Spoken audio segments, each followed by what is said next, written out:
전세권은 전세금을 내고 타인의 부동산을 점유하면서 사용 수익하는 권리입니다. 주의할 점은 전세권이 담보물건으로서의 성질도 갖고 있다는 점이죠. 전세권자는 전세금을 지급하고 타인의 부동산을 점유하여 그 부동산의 용도에 조차 사용 수익하며 그 부동산 전부에 대하여 후순위 권리자 기타 채권자보다 전세금의 우선 변제를 받을 권리가 있다. 많은 내용을 담고 있어요.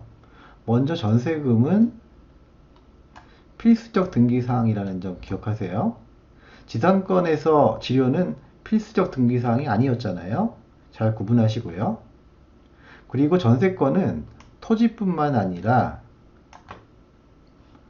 건물도 대상으로 합니다. 반면에 지상권이나 지역권은 토지만 대상으로 하잖아요. 이것도 구분하시고요.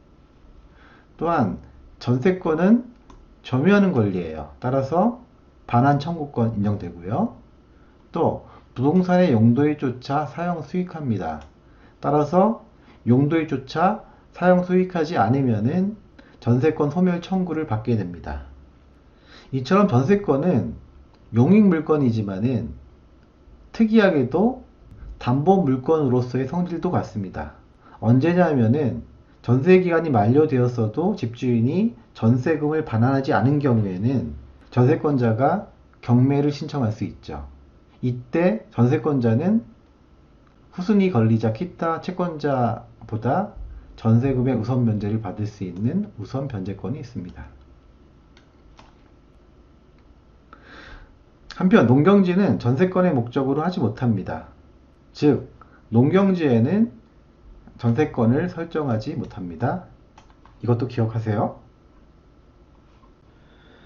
전세권의 존속기간은 10년을 넘지 못한다. 당사자의 약정기간이 10년을 넘는 때에는 이를 10년으로 단축한다. 이 말은 전세권의 최장 존속기간이 10년이라는 뜻이죠.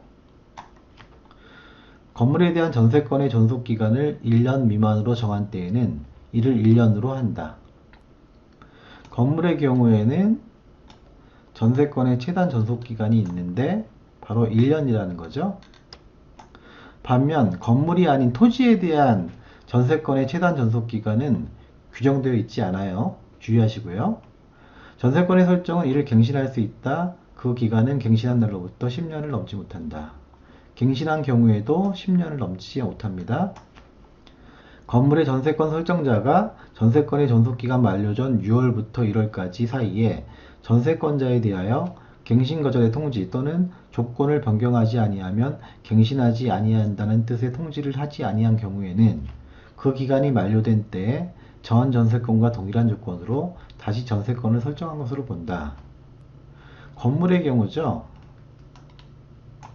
전세권 존속기간 만료 전 6월부터 1월 사이에 전세권 설정자가 전세권자에 대하여 갱신거절의 통지를 하든지 아니면은 조건을 변경하든지 이렇게 하지 않은 경우에는 그 기간이 만료된 때에 전 전세권, 여기서의 전자는 앞전자죠. 바로 앞의 전세권과 동일한 조건으로 다시 전세권을 설정한 것으로 봅니다.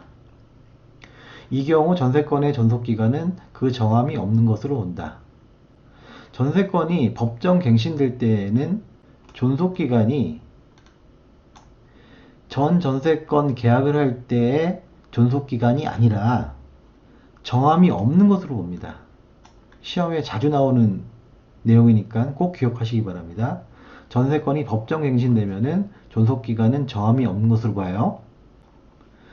전세권의 존속기간을 약정하지 아니한 때에는 각 당사자는 언제든지 상대방에 대하여 전세권의 소멸을 통고할 수 있고 상대방이 이 통고를 받은 날로부터 6월이 경과하면 전세권은 소멸한다.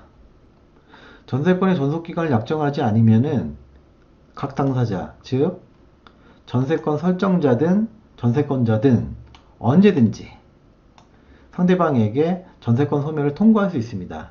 이때 상대방이 통고를 받은 날부터 6월이 경과하면은 전세권이 소멸하게 되죠. 전세권에 관한 설명으로 틀린 것은 1번 전세금의 지급은 반드시 현실적으로 수수되어야 하고 기존의 채권으로 가름할 수 없다. 아니죠. 반드시 현실적으로 수수되어야 하는 것은 아니고 기존의 채권으로 가름할 수 있습니다. 따라서 틀린 지문이 이거 답이네요. 2번.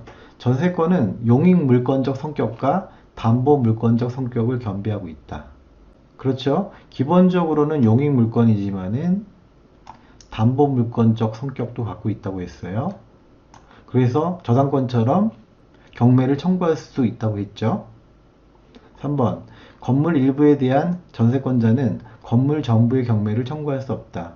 그렇죠. 건물 일부에 대한 전세권자는 건물 전부에 대한 경매를 청구할 수 없어요. 4번. 채권 담보의 목적으로 전세권을 설정한 경우 그 설정과 동시에 목적물을 인도하지 않았으나 장래 전세권자의 사용 수익을 완전히 배제하는 것이 아니라면 그 전세권은 유효하다라는 것이 우리 판례 입장이고요. 5번. 채권 담보 목적의 전세권의 경우 채권자와 전세권 설정자 및 제3자의 합의가 있으면 전세권의 명의를 그 제3자로 하는 것도 가능하다는 것이 역시 우리 판례의 입장이죠. 전세권에 관한 설명으로 틀린 것은 1번. 토지 전세권의 최단 전속기간은 3년이다. 아니죠. 토지 전세권의 최단 전속기간은 규정되어 있지 않아요. 단 건물 전세권의 최단 전속기간은 1년으로 규정되어 있죠. 따라서 틀린 지문이고 답이네요. 2번. 전세권이 성립한 후 전세 목적물의 소유권이 이전되면 전세금 반환 채무도 신소유자에게 이전되죠. 바뀐 주인이 전세금을 반환해야 됩니다. 3번. 전세금의 지급은 전세권의 성립 요건이다. 그렇죠. 전세금은 필수적 등기 사항이면서 전세권의 성립 요건입니다. 맞고요. 4번. 구분 소유권의 객체가 될 수 없는 건물의 일부에 대한 전세권자는 건물 전체의 경매를 신청할 수 없고요. 5번. 전세 목적물의 인도는 전세권의 성립 요건이 아니다. 그렇죠? 전세 목적물의 인도는 성립 요건이 아닙니다. 쉽다.